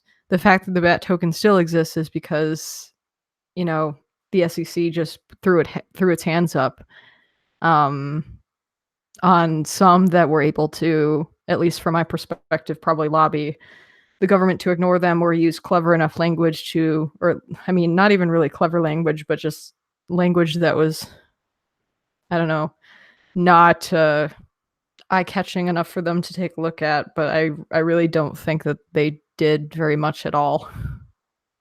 Well, they're not done either. Like, they still have a shitload of pending things, and I highly doubt they're just going to stop looking into projects in the space and enforcing regulations against things they think are breaking them. Yeah, but this is part of the reason like the ICO thing even happened is because of these strict regulations in the US that have existed for a long time regarding investment. The reason that people get stupid about this is because most people, like the government goes to so much effort to not allow the normal person to make any kind of investment that the first time that they do, they make really stupid decisions. So I would say that the ICO craze was in part their fault, actually, because of the kinds of regulations that they put in place to not allow people to experiment with financial investments and quickly learn their lesson of what they should not be putting their money into. So I would actually blame them for the fact that the crisis happened. Well, yeah, I mean, like, they definitely do that. But at the same time, like you're saying, I think it was a lot of like one hand washing the other, and there was people caught up in it, but I don't know if there was that many. But like you were saying, you know, as far as just you know, them discussing the topic of ICOs and sort of showing a varying level of projects that they're going after and ways to you know, enact enforcement. I think, yeah, maybe they're coming up on a guideline as far as like being more even-handed in their enforcement. I mean, like right now, I think you're right. There are certain projects getting away by lobbying certain individuals, but I think eventually they do have to take a stance on this as far as just like saying like this is the way to do this or not. And I think that maybe they're coming closer to that after this whole past year. But you know, they also got some upcoming ETF decisions as always, and I mean, like maybe they're just like sort of finding out where they belong in this space as far as where their authority lies and all this. And yeah, I mean, like some of these things are trying to be securities in a fashion where you could actually know that you own the security and it's not just sort of listed on a ledger somewhere. And I mean, those sort of projects, I imagine, would still be under their guidance and regulation. So, you know, it's one of those things where, you know, we kind of just deal with we're coming out of this old system, and yeah, people just have been restricted to lottery tickets. But now there are apps that people are downloading and they're able to trade on the stock market and cryptos. And, you know, I mean, like it's coming around, but at the same time, they do have to sort of like weed through these projects and come up with a, yeah, an even-handed enforcement on these things. Cause there's certainly projects that, you know, warrant some more investigation, but are getting positive language. Mm-hmm. All right. Speaking of regulators, across the other side of the planet, the Securities and Futures Commission in Hong Kong has decided to roll crypto funds under currently existing regulations for legacy financial institutions and trying to create a little bit of clarity.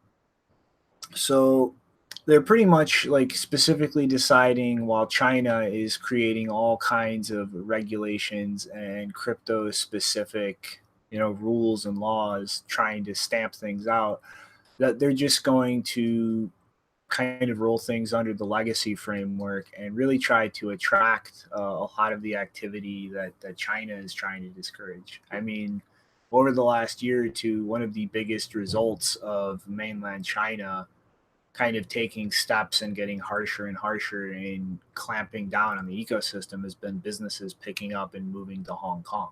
I mean, as an autonomous region, like they're a lot more lax in terms of, you know, the crazy totalitarian shit that the mainland China is usually dealing with. And you know, they issued pretty much a circular dealing with a lot of the requirements that traditional funds are, you know, mandated to comply with, specifically dealing with, you know, a lot of due diligence and then selling restrictions, and then specifically information that is expected to be given to clients. I mean, for instance, you know, up to date information on what's going on with regulations and regarding virtual assets everywhere, which is something that could materially affect the price of whatever consumers are investing in, information on price volatility, potential information about manipulative trading practices for consumers to be aware of, specifically the structure of specific assets. So, like how many secondary markets or other pools of liquidity that they can deal with. The fact that most exchanges and custodians are unregulated, specifically dealing with the counterparty risks and, you know, the nature of managing your crypto assets, like specifically how much is held in hot wallets, whether or not hot cold wallets are being used, And then lastly, cybersecurity risks, and specifically like what these platforms are doing to secure the assets. And so like they're really seeming positive, and like they're kind of trying to make this as simple as possible, and not just claiming like you fall under legacy regulations now, but actually specifically going to the trouble of trying to release information to explain how those legacy regulations are going to apply to the crypto space, so that companies can really move towards ensuring their compliance with them as quickly and painlessly as possible, and not deal with a lot of ambiguity or uncertainty how specific regulations would affect them in dealing with crypto assets instead of legacy assets. Yeah, man, I'm excited. Bring on the crypto funds, man. Mm-hmm. I think it's going to be really good to see a place for all of that activity in China to run to. Alrighty. So, this is going to be fun. Tether recently announced that they have established a banking relationship with Deltec Bank and Trust Limited in the Bahamas. And specifically that they've pretty much been going through an audit. And no, not an accounting audit, but an audit of their company by Deltec, which has gone to the point of going through their compliance processes, their policies and procedures for handling those things, background checks of all the shareholders of the company, beneficiaries and officers of the company, a deep assessment of their ability to maintain the USD peg of Tether, as well as their treasury management policies. And after digging through all this information for several months, have decided to allow Finex to open up a bank account with them. And the last bit is Tether simply stating that they have the highest standards of anti-money laundering and counter whatever. I forget what CFT stands for exactly, but it's preventing the financing of terrorists. And in response, Deltec on the 1st of November issued a letter stating that as of October 31st, they and the information that they currently had access to demonstrated that there was 1.8 and change billion dollars in Tether's bank account with Deltec. And as well, like every other instance of anything of this nature, they are pretty much giving them an out and claiming no liability whatsoever for providing this attestation.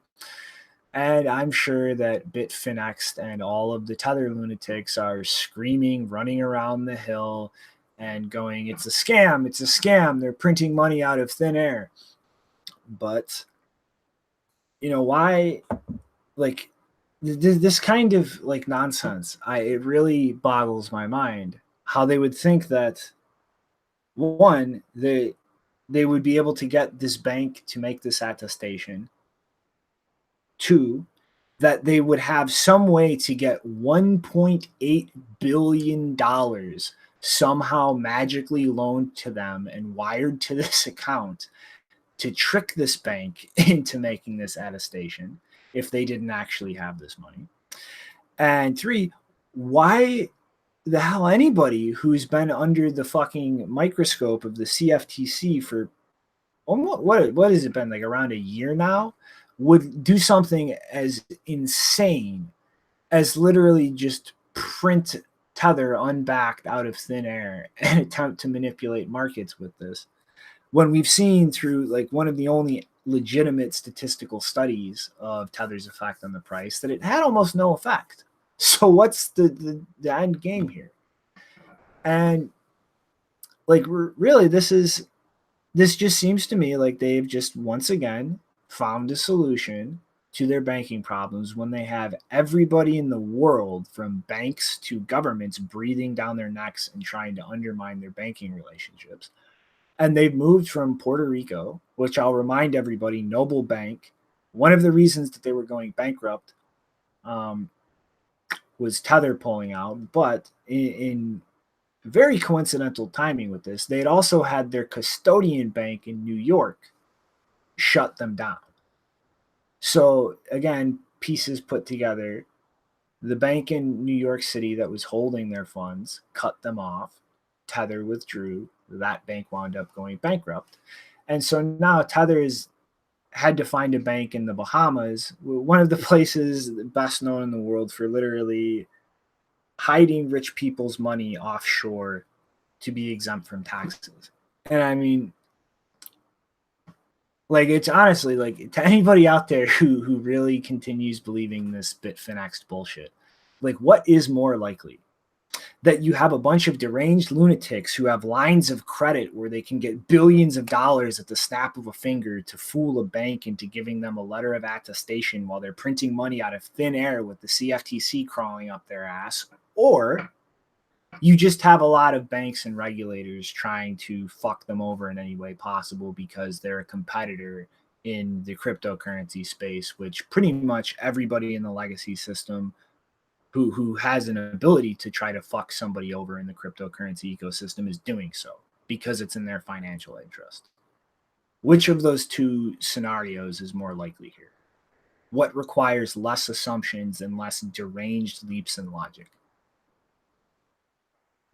Well, just to quote a person who I will not name, who I was talking about this with, but basically, they think that the crux of why Bitfinex is getting more of the brunt of this controversy over stablecoins is because the other stablecoins that have recently been created are following the American standard, whatever that is, in terms of how attestations are presented or given or whatever. And apparently Bitfinex is not following that standard, at least as fully as the other stablecoins. That was the explanation that they gave me, and I don't know how correct it is, but I would find it funny if this whole thing is just about getting banks to follow the American standard of banking and, you know, attestations of reserves and all of that, because that's done us such good in the world. That would Yeah. be absolutely absurd. Yeah, I don't even really have much to say about this other than, yeah, I'm not, I don't know. I was digging through Twitter the whole story because I read a tweet that was so funny about it, but I couldn't find it, man. I'm just trying to quote it. It was just something about how they needed FUD for this, and, you know, they contacted Deltec and they told them to, you know, get out of here. And they said, all right, that's great. We'll use that for FUD. And I can't find that tweet, though. I can't word it correctly, but yeah, let's just slow down the FUD. I believe there's actually a meme going around. Let me try and find it really quick. I think it was I can't pronounce his name. It's a French word, but he's the guy that his handle starts with coin and he makes all of the Bitcoin memes. I think there was a meme about well, there was the stable genius meme that was really funny. Did we ever use that in an image for Tether stable genius? No, I don't think we did. So I'll send it to you. There's a stable genius meme, but I don't know if it was him or someone else. But I believe someone also put that Bitcoin roller coaster picture on the Deltec signature because they were all making fun of how the signature looks really weird. Yeah. But that's the stable genius meme. Yeah, they're giving us all the memes, man. Uno momento.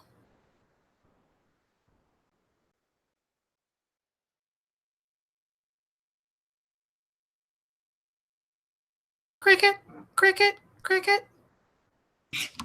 I thought you were pulling up this meme here. I am, but Firefox. Oh, this isn't even the one I seen, man. This is a new one. Yeah, okay. This meme is stupid. You mean the stable genius one or the Deltec signature roller coaster? Oh yeah, No, this that is one's funny. stupid. This is fucking stupid. I like I'm gonna it. find It's a better meme before the end of the show. I mean, I don't know. Like, I don't know if I necessarily agree with the implication. I still think it's funny. It's just like stable coins being stupid, in you know. No. Nope, that's it. I'm finding the meme. Where is the meme? There is an infinitely I'm looking for it better too, man. meme.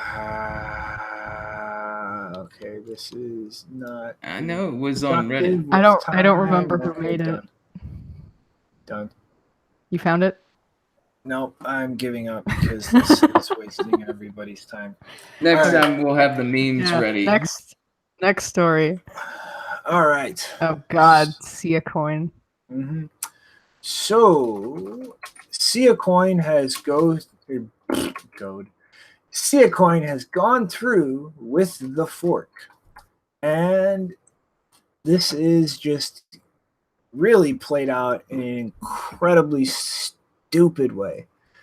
So it took them about a day longer because of an error in the code that ramped up the difficulty for the block that created the fork. So it took around 6 to 48 hours. I think it was somewhere around like 18 or 20 for it to actually be mined before the network started progressing again. But on Sia Network, they have bricked every ASIC aside from those manufactured by Obelisk, the company owned by the developers of SiaCoin. And yeah, so there is now Sia Classic as well as Sia Prime. So this is now literally, actually, technically speaking, there are now 4 forks of SiaCoin, kind of indirectly related to this issue, and 2 directly resulting from this fork. So there's actually in the show notes, if everybody wants to dig through it, a good breakdown on the SiaCoin Reddit. But we obviously have the, I guess you could say original, although not really original, SiaCoin, which has now bricked all of the ASICs except for the Obelisk ones produced by the developers. And one of the lead developers has claimed this has improved the decentralization of the network because all of the ASICs are split up among air quote community members, which is now the vague nonsense word used to legitimize or delegitimize any kind of consensus in this coin's ecosystem, I guess. And yeah, that chain has bricked all the other ASICs and moved forward. Back in July, a coin hyperspace forked away from SiaCoin, which is managed by a team out of China. And this was actually planned back around January when the fork to brick other ASIC manufacturers' equipment was even proposed and followed through in July. So although hyperspace was not a result of this fork actually happening a few days ago, it still resulted from the proposal to do this. And there is a big issue with this fork in a lot of people's minds because the developers pretty much issued 3 billion of the tokens on the network and then time locked them until 2021.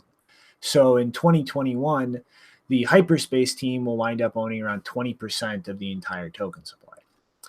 There is Sia Classic, which is the original Sia chain that continues existing. But it seems like most of these people, at least according to the person who wrote this post, so take that for what it's worth, is pretty much being launched and maintained by people who really had nothing to do with the Sia development community, supposedly, before this fork announced itself, and apparently has hired a group of developers who actually contributed to IOTA previously to continue maintaining this chain. Obviously, this is pretty much just a straight progression from the network, allowing all ASIC equipments to mine without bricking any of them. And it has a decent amount of funding. And now here's where things get really fucking stupid. Sia Prime is an independent fork being launched by air quote community members or legitimate community members, again, according to the person who wrote this post, in response to the hardware being bricked on the fork being maintained by the original developers. And it's going to launch, it did launch on the 30th with a new Genesis block, a 20% development fund of the block reward, and has a tiered airdrop with a snapshot from the original SiaCoin chain. So anybody with under 100K SiaCoin gets 1 coin per 1 coin they had on the original chain. Anybody with greater than 100K but less than 1 million will receive 1 coin for every 2 coins they had on the original chain. And anybody with more than 1 million will receive 1 coin for every 5 coins they've had on the chain. So they've started an entirely new network, redirected the development fund, and decided to start playing economic planning games, and decided that anybody who is really wealthy in terms of SiaCoin holdings doesn't deserve that much SiaCoin. And so this is just completely absurd. The stupidity behind this fork, instead of just following through with the original chain and continuing from there, it just makes absolutely no sense to me. Like, why on earth would you do this and start tinkering with the economics of the system, arbitrarily altering people's holdings, instead of just maintaining the original chain? Like, why? It's almost as if altcoin people don't have a very long time horizon in their planning. Who would have thought? Yeah, right. It sounds like they want to create a closed ecosystem where it's like, we sell the miners and we all work together, and it's just, not very long-term thinking there. Also, I'm sorry, but once you voluntarily choose to have IOTA developers involved, you've lost automatically. Oh, yeah. It's been, I don't know, ever since this whole story came back up, like last year. Was it the beginning of this year when it came up? Yeah. And when Bitmain was developing those ASICs, it's just been like a follow along to see how it plays out. And this is not the way you wanted to see it play out. Mm-hmm. All right, so Boogers in the chat, you say I need some WD-40 for my chair, huh? How you like this? Oh, what? Damn you! I was trying to make squeaky noises in my chair and couldn't make any. Your favorite new chair. Luke says the CIA is going to track you down through your chair squeaks. Good luck. Alrighty, though. Any more input on SiaCoin? We got 2 more stories in 10 minutes. Yeah, let's blaze No, through. I have absolutely no interest in storing more of my thoughts into their blockchain. All right. Next up, Binance, within the first week of opening a new subsidiary in Uganda, has signed up 40,000 people. And this is pretty fucking awesome. So pretty much around 74% of Ugandan households are completely unbanked, according to the American Economic Journal. And this obviously introduces kind of a problem here, seeing as what Binance is trying to do with this new subsidiary and future ones it plans to open in Africa is create fiat to crypto businesses to actually onboard a lot of these people into the ecosystem, instead of maintaining the role they have with their flagship platform of just crypto to crypto trading. So what they've done is partnered with an unnamed mobile payments company who's requested not to be named due to security and privacy concerns, to allow fiat to crypto payments. Because what a lot of people in Uganda do is what is pretty common in a few different African countries, is they simply use these mobile payment systems, and once they get money in there, that's just their financial services. They don't actually have a bank.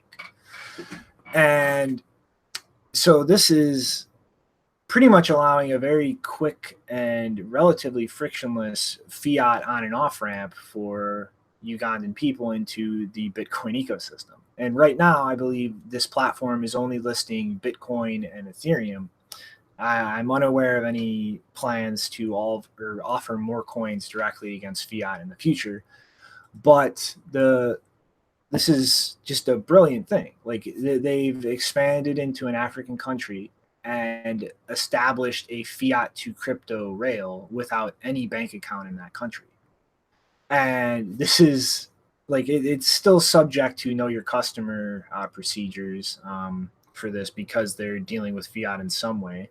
But this is a really good thing because in a lot of parts of Africa, like you're limited to pretty much peer-to-peer platforms like local Bitcoins or, you know, wow, brain fart, Paxful. And for people without bank accounts in regions that are not well banked in Africa, you know, big exchanges don't really help them. Like, they have no way to actually use that. And so to see something like Binance come in and kind of fit that middle ground where it's not just a complete free for all like local Bitcoins or Paxful where you do kind of have to worry about the potential of being scammed. Like, it's something where you can use a very commonly used digital payment system to just quickly move in and out of crypto.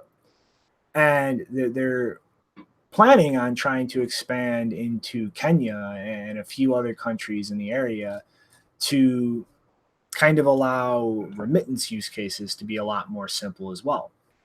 And like, this is just awesome. This is Binance actually doing what Coinbase memes and pretends it's doing for some feel good Silicon Valley SJW PR bullshit. They're actually moving into a country that is woefully financially underserved and giving these people a route to move into actual cryptocurrency financial services and systems that actually provide real utility for them.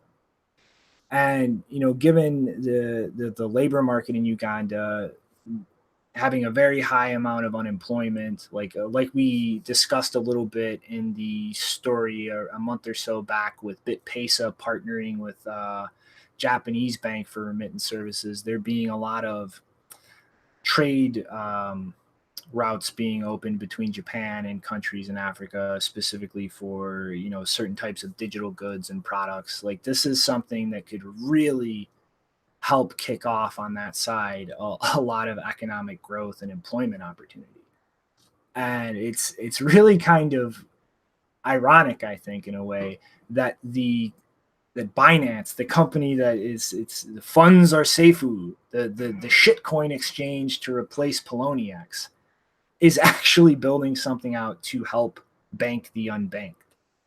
While you have companies like Coinbase that have been claiming that's what they want for years and doing nothing but circle jerking, insider trading, being incompetent idiots, and just looking for every way possible to dump shitcoins on people while doing nothing to help provide financial services to those who don't have it. Like, it's irony at its finest, and I love it. Yeah, man, we are through that Overton window. We live in that bizarro land where it is Coinbase running to be the next Poloniex and Binance doing some real development that's going to actually help people. And yeah, you know, it's great to see. I mean, a lot of things that we see around Africa, sometimes it's just a you know, something that people can publish and nobody really goes out there to investigate and everything. And so if there's actually some people that are going to be able to step outside of the traditional banking system that's wrecked them for years, and you know, Binance is going to help them, that's fantastic news, man. All right, you've got about 5 seconds to have some happy comment about Binance, and then we're moving on, Janine. Tick tock, tick tock, tick. Okay, that's 5 seconds up.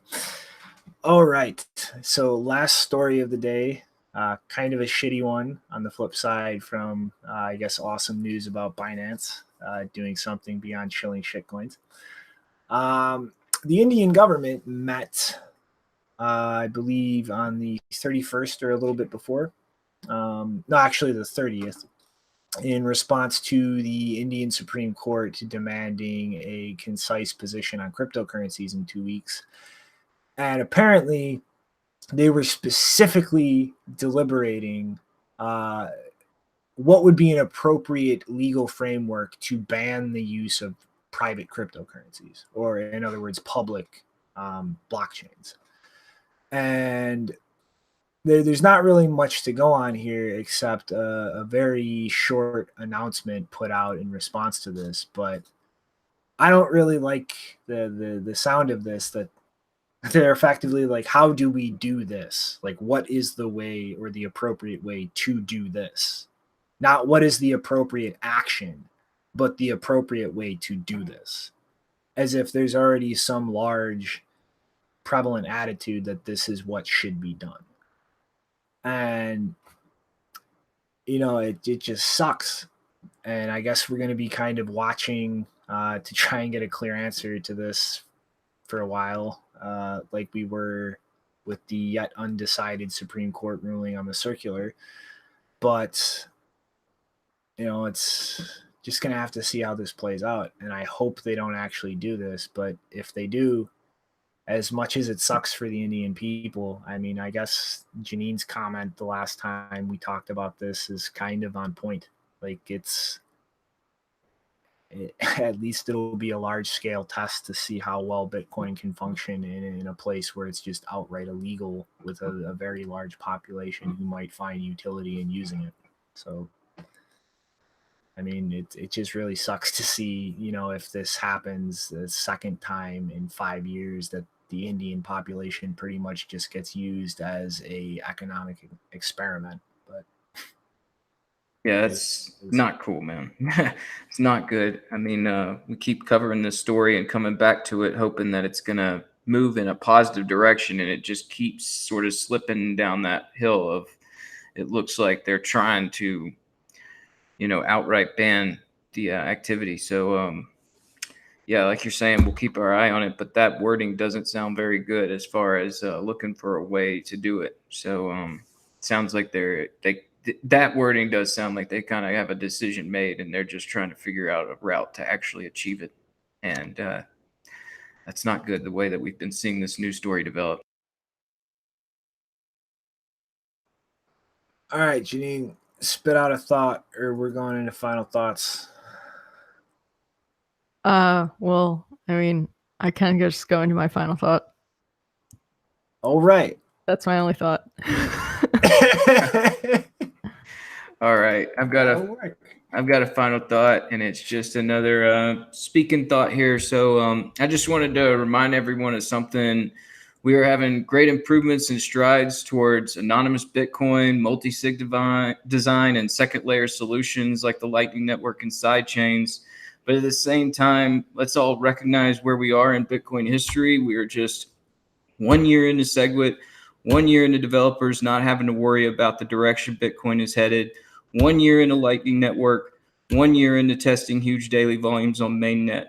Yes, the network is coming up on its 10-year birthday, but these new technologies people are building out are fairly new in actual development. Please do not just jump into this scene thinking all this stuff is built out to have favorable user experiences with all the kinks worked out. These new technologies are going to be revolutionary, and they are amazing. So let's please not discourage each other's work and continue to build out the future with Bitcoin. Really appreciate everything you guys are doing, but maybe we should be encouraging each other and instead of being so critical. And just a final note also is Andreas put out a new video that I watched last night. It's pretty good, called Security versus Complexity. You guys might want to check that one out too. My final thought is just a correction on the last video. I mentioned that one of the authors of a mainstream media article that talked about the stupid Bitcoin emissions study that was not a study was someone on Twitter called Fintech Frank, and actually he was not one of the people who wrote an article about that. I have him in my journalist blacklist for a different reason, but he was not one of the authors of one of those pieces. So I have a correction in the video description of that article, or I have a correction in the video description of that show, the last show. Alrighty, then I guess my final thought, I'm going to be more specific than you, Rick, is all of this shit going on with Samurai right now. Yeah, like I put out a tweet thread about it. You can go see it if you want, but frankly, if your attitude is, oh, this wallet is not 100% perfect right now, so these people are completely untrustworthy and liars, you are a fucking incompetent dipshit, and you should sell your Bitcoin and fuck off and never come back, because there is absolutely nothing in terms of tools in this space that is absolutely perfect. Nothing. And to question somebody's integrity, motives, and character simply because something they're building isn't absolutely perfect is just the most ignorant display of egotism that I could possibly imagine. They have not lied about a single thing. They have not misrepresented the function of a single thing they have developed.